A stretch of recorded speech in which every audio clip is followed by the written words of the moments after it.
This week at Soul Journeys Retreat Center, we are really blessed to have Amy and Jackson Curry, a mother and son team that are learning, exploring, and experiencing life in a way that's challenging traditional conventions. One of those ways is through this thing called world schooling that I'm very excited to learn about, because there's all these new tools for kids today to really experience life and grow their minds outside of the old stringent way of learning. In addition to this, Amy is this fantastic facilitator of authentic relations. She's building communities, all-around great person, and beautiful mom. Welcome, Amy. Hi. How have you been enjoying your stay here at St. James? It's a very peaceful place to be here on the beautiful dock, and taking our walk by the beach, and just being out here in nature is really relaxing.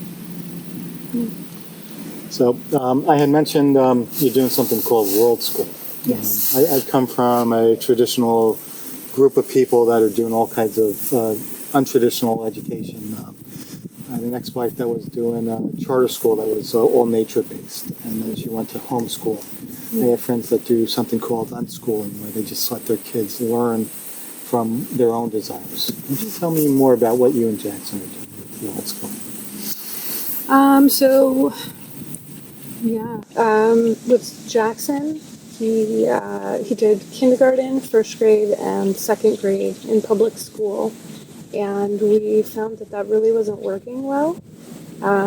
He's just such a bright, energetic child, and he'd come home every day just looking wilted, and he was bored, and it just wasn't what I wanted to see him go through.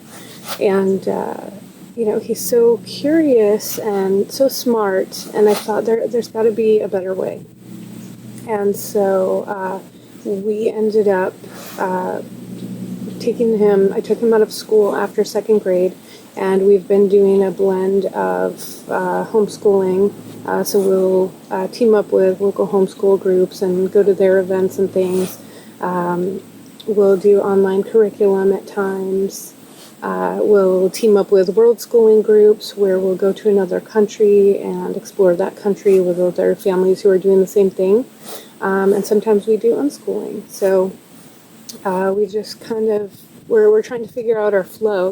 This is new territory for us. And so I'm trying to figure out, what works for me, what works for Jackson, what's going to be the best thing for him. But ultimately, my goal is to teach him to value his own autonomy and support him in making his own decisions and find out what works for him. Mm-hmm. Yeah, this week was the first time I've met Jackson. Jackson's 9 years old. Yes, almost 10. He seems to me like he's a young 26. He's got a full understanding of social boundaries, and he knows how to speak up, talk about his concerns, his interests. He's not shy about speaking. He was shy about coming down here tonight. I think he had other things he had planned, so we'll see if we can get him on film a little later. Yeah. This is one of the things that I'm finding with people that are doing their own type of schooling, where the kids have the autonomy to discover what they want to do, and instead of sitting in class for 8 hours learning about history or some type of thing from a while ago that doesn't really make sense in today's society, how we're creating. They're learning things that are building for what we need in the world today. So tell me about some of the things Jackson's working on, some of the stuff that you've done on your world schooling, some of the stuff you're doing with your unschooling. Last week we came back from a trip to Southeast Asia. We did a month in Bali, and then we did a month in Thailand. So we actually met up with some of the families we had met at a previous trip to Mexico. So we all kind of banded together as a group. We joked about traveling as a pack. And so we would stay in various hotels or hostels in different areas, and we would travel around and tour different sites. So we would, hike to a waterfall and experience a Hindu blessing. And, we would chat with the local people, and they would share about, the kinds of things they did from day to day. we would try different kinds of food, we would use different kinds of money, so in Indonesia he got to use the rupiah, and when we were in Thailand he learned about the Thai baht. So it's just every new place we go to, even in the US, it's like you're in a new area and you're just learning new things about your surroundings. And I think that's so overlooked. A lot of people will say to me, well, your kid's not in school, how is he learning? And I'm like, he learns every day from everything around him, instead of being in a room with the same 20 children, he's meeting new people every day and exploring new things. And, rather than reading about something out of a book, he gets to touch it, smell it, taste it, and he's so much happier now. He's not that wilted Jackson. Yeah, no, and I talked earlier about challenging conventions. This is your term that I absolutely love. Yeah. And what it is that for many years we've been stuck in this little teeny box, and that's what society puts us in. You're in a box. You have to learn from a book. You have to think about stuff, not experience it. And when you're thinking, you're in your head and you're not observing the power of nature and the power of the energy that we live in this world and how we create in this life. And to do that, you have to be in touch with in the present moment.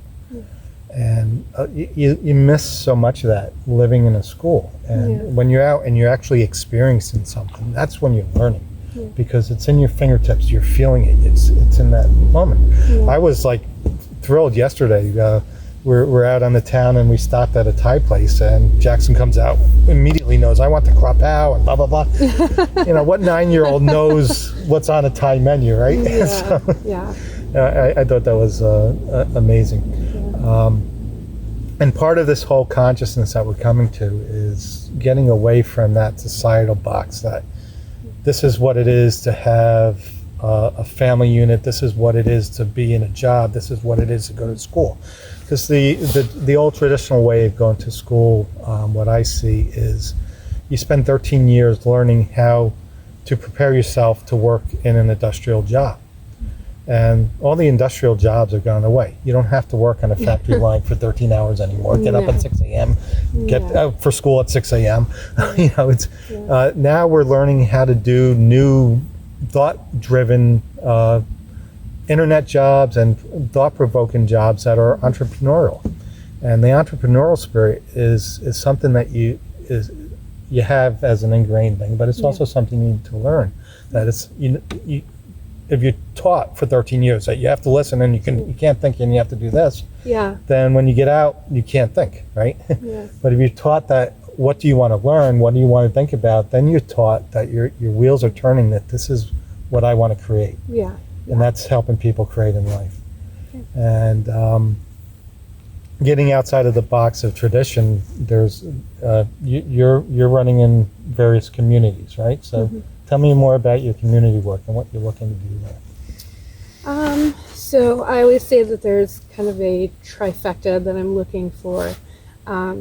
I'm really attached to open ways of learning. So whether that's world schooling, unschooling, homeschooling, whatever blend you choose, I want children to have a more self-directed option, where they can learn what's important to them. And I think another part of that is the free schedule, because it is tricky when your child is like the only one who's free schooling. So it's important to find other families that have a similar schedule and can interact in that way. So we really value that. Another thing is the dance culture. I'm very much a dancer, and so it's important to me. It's like a self-expression and a musical thing, and there's just a lot of reasons why dance is important to me. Touch is a big thing too. I think it's important that people have a healthy understanding of touch. When I was growing up, it was, you only come in physical contact, other than a brief hug or a handshake, you only come in contact with somebody who you're dating and going to marry, you know? And I think it's really important for young people growing up to be around that and to see people of all ages, you know, just having a healthy touch relationship, you know? Yeah, so absolutely. I think dance is important for that. The other part of it, I have been kind of involved with a community called New Culture for about the past 5 years. And I really like a lot of the ideas that they share about, you know, radical inclusivity, transparency, being honest and open about who you are and what you're doing and why. And I think there's a lot of shame in culture where, you know, you're supposed to fit in a box. You know, you're gay or straight, you're male or female, you're black or white, you're this or that, you know, and I don't think that that's reasonable. I don't think that works. So I want Jackson and I to both feel comfortable living outside of those boxes, and I want us to have other people in our lives who are comfortable living outside of those boxes as well. Yeah, and this is something that's not just with you. This is a feeling that's bubbling up with a lot of us. Because we want to break outside this box. One of the things with traditional relationships is I have a lover and I can open up myself and show who I am, and everybody else I have to put this facade and not let them know who I am, and I can't break that facade because that's too much intimacy. Yeah. And it's so funny to me that, you know, the gist of who you are is in your true authenticity. You can't share with anybody. I want to share that with everybody, right? Yeah. And I want everybody to share that with me. And that has nothing to do whether we're lovers or not. That has to do with the relationship we're having in an authentic relationship. And, you know, when you're running in a facade, you got a bunch of fake people turning around. They don't even know who they are. And so there's all this psychology that goes around because they spend their entire life trying to find out who they are because they're hiding themselves from everybody, including themselves. Yeah. And just being authentic to yourself first, and then being authentic to the people you're with. Getting out of your head, being present, and finding people that are open to that. And so I spent probably the first 30 years of my life hiding who I was. I wrote books about this, but didn't share it with anybody else because I came from a very traditional Roman Catholic. Here it is, you're married for life, and it doesn't matter what happens, how miserable you are, you have to stick to that marriage. Death do us part. And you can't share any of this stuff about what goes against anything else, and you have to be a good deed and go to work and do whatever you want, even though you don't like it. Yeah. And that's not what life's about. You're here to experience, you're here to do what you want. Yeah. You're here to help. You know, we all have a purpose, and if you tune into your authentic self, you tune into your purpose. Yeah. You tune into your purpose, this is what you're here for, because this is why we came together. And this opens you up to authentically finding people that are pieces of the puzzle that are putting it together so you can work together, create community of open people to create. You can create a community here, you create a community there, you create an online community, and soon the community expands. Yes. And this is how expansion happens. And so there's nothing politically I want to get into about conservatives or progressive people, but the concept of being, I got to keep things the way they are, stops that expansion. And I hate that. It's that idea of, you know, well, this is the way we've always done it, so this is the way we're going to keep doing it. And I don't have a lot of patience for that. You know, I like to joke, I forget where I saw this quote, but it says that tradition is peer pressure from dead people, you know? So that's always a funny reminder for me, you know, like, I don't have to do this, you know? And I think that's one of the things I really value about New Culture, is that it's a group of people who are challenging the old culture, the assumption culture, and saying, like, does this actually work? You know, is this actually functioning in the way that we want? Are we happy? You know, is there a better way of doing it? You know, so I really like that process. Part of the way expansion also works, and this is a a law of nature, expansion. Yeah. We started out as nothing, a little blip that exploded and created a universe that's humongous, and it's still expanding every day. And that's one universe. If you believe in the multi-universe concept, it's all the multiverses are expanding. And what's happening is, as we expand our consciousness, as we open into our authenticity, as we fully learn what our purpose here, we find others who are the same. Yeah. And then together we're expanding even bigger. Yeah. You know, so I started talking for 30 years. I kept it to myself. I wrote a book. I didn't tell anybody about it. I did the corporate job. I played with my creativity in everything I did, but I stayed in the box. And then all of a sudden I said, I can't stay in the box anymore, and I broke out of it. I quit my corporate job. People are like, you can't quit a job. How are you going to survive? Yeah. Things will come to you. Things happen. If you're doing the work of the universe, of what you're here for, you get rewarded. And you can't even imagine how it comes to you. It just comes to you. Yeah. And then you find people that are doing the same thing. And I started doing festivals back in 2011 and meeting people who are like me. I never met somebody who was like me before. I was the different person. I couldn't talk about it because everybody was in this drone. I'm a zombie worker. I'm a zombie marriage person in a marriage. And they just go through, like that movie Click, where they're, right? But when you're living and you're authentic and you're vibrant and you're part of your surroundings. My God, how can you not be part of this, right? Yeah. People who get that will come to you. Yeah. And then together you create a life where. And so we're leading by example. People who don't get it look at us and like, how are they going to do that? But every time we do something, they say, oh, wow, look what they get to do. Yeah. I felt that a lot lately.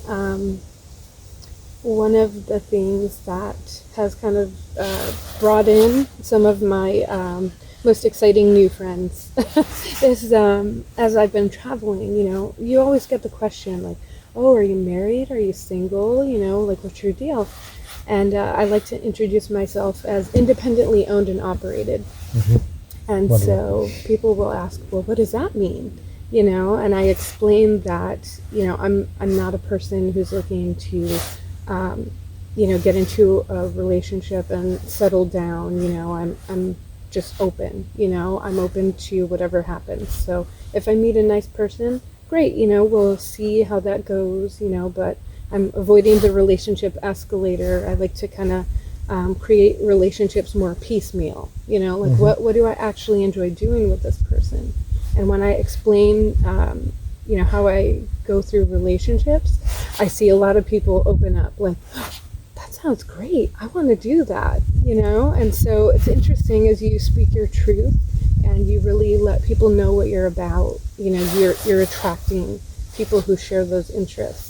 Or repelling, but that way, if somebody's not aligned with what it is you're interested in, they know, okay, this is probably not a person who I resonate with, and they organically kind of go the other direction. I think that's the biggest part of this new awareness that is breaking outside of this box that we keep talking about that people were put into. What I've seen growing up most of my life is that most people don't go into a marriage or a relationship because of the person. They go into it because they're attached to the idea of the relationship. Yeah. I want to be married. I want to be this. And so they find somebody who they think can fit the mold. Yeah. And then it gets to the point, okay, maybe, as people start getting divorced and looking for somebody else, it's still the same thing. Okay, who's going to fit the mold? Who's going to fit the mold? Who's going to fit the mold? And they're attached to it that it has to be this person, so they have to be my everything. Mm-hmm. And so that person now is the attachment of everything that they want for that mold. Mm-hmm. Instead of just being, here's who I am, here's who you are, and you can be who you are, and if we're connected and we're well suited, we're going to match on a lot of things, but we're not going to match on everything. Yeah. So we're not matching here. I'm not we're not in a relationship, but Yeah. go find that somewhere else. Find that. I don't have to be that person for you. You don't have to be that person for me. Be who you are. Yeah. And if that's all I need, then that's wonderful. If I need more, then great. Bring it in, because that's what life's about. Experience, having fun, being who you are. Agreed. So what else is going on? So we got community, we have schooling, we have... tell me more about the authentic relations and what you're doing with that. Yeah, so through New Culture, I was exposed to authentic relating. And I thought, oh, I really like this, because I find that when I'm talking to somebody, I don't do well on the surface. I want to just go straight for the guts, like, tell me what you're made of. What has happened to you in your life? Why are you the person that you are? And I find that so fascinating, That's been me. Small talk, I can't do. Yeah. You want to talk about weather? Here, it's right here. Right? Yeah. You want to talk about whatever? No. Yeah. Why are you here? What's your life purpose? What's going on? So I ended up kind of on a whim. I did this authentic relating leadership training of some kind with Sarah Ness from Austin. And it was great. It was like this whole weekend of just feeling so full and like playing all these games, where you get to know everybody and you're learning how to facilitate that for other people. So in the DC area, I have, before my travels, I was hosting a monthly meetup of authentic relating events. And so that was really great because, people come in at the beginning of the event and you see them kind of nervous, like, what is this actually going to be? And then as you go through the various exercises of kind of creating a safe container and, gently increasing the intensity of the shares, like by the end of it, you have people laughing, crying, hugging, and, you just don't get that enough. There's not that depth. It's all, I find that people are very much still in that mode of, I have to be what's expected of me or what's appropriate, and I think that when you get to see more deeply into another person, it's like, oh, I can unravel a little bit more. I can peel back these layers and show who I really am because it's not so scary, Oh yeah, So I've really enjoyed those practices. here's where we look in the camera and say, this is what it's about. Be true to yourself. Be true to the people that you're relating to. No more facades. People, come on. Be real. Yeah. Connect to nature. Yeah. Experience. You can't experience looking at a book. Yeah. You gotta be in real life. Yeah. You gotta figure it out. Do what your mind is, what your soul is telling you to do. Yeah. Find yourself.